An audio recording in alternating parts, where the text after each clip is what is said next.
Miguel, Ashley, good luck kamay sa mesa. Top 4 answers are on the board. Kung magla-live selling ang unggoy, ano kaya ang ibebenta niya? Ashley! Saging! Nandiyan ba, Sagi?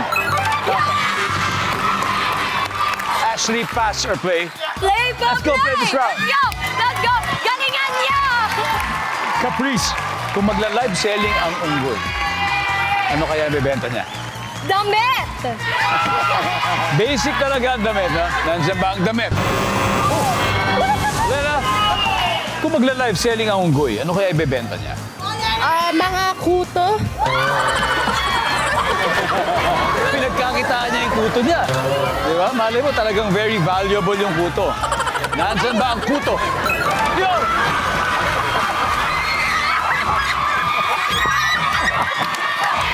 Ang galing mo doon. Ang galing mo doon. Okay. Okay. Imagine, nagla-live selling si unggoy. Ano kayang binibenta niya?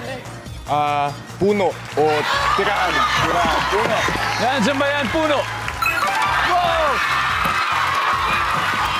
Ashley. Isa na lang. Pag nakuha mo to, panalo na kayo. Kaya mo yan. Okay. Nagla-live selling ang unggoy. Ano kayang ibebenta niya, Ashley? For the win. Come on. Stuffed toy.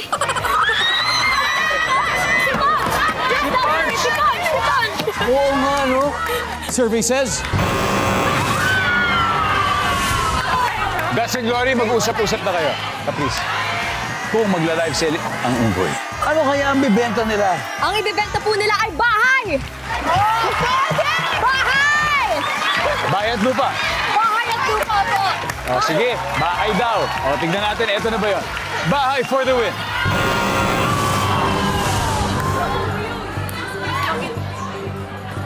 Okay, Miguel.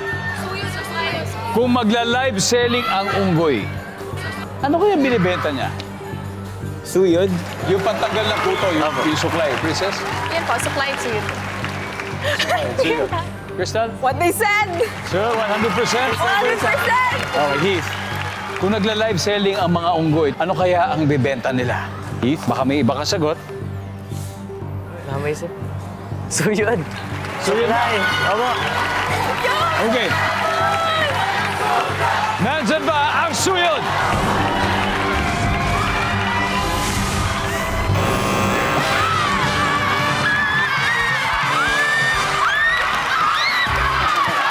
Alright, let's see. Tignan natin, ano kaya yung number 4? Binenta niya ang kapwa unggoy.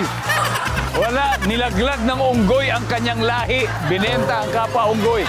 At dahil dyan ang ating final score, Team Play and Slay, 307 points. Team Guts and Glory, 269. Thank you, Miguel.